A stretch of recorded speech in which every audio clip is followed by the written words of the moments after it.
наричат. Така ще бъде, но за кратък срок. И ние ще пораснем, а тогава възможно е големите урок учете не от нас да получават. Казваме с пълен глас: хубаво е първи клас.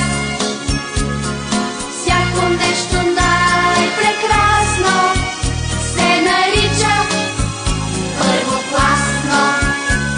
Големите шегуват се с нас и често първолаци ни наричат.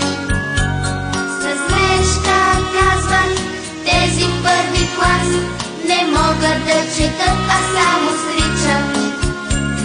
Но както с часове растем, расте приятелството помежду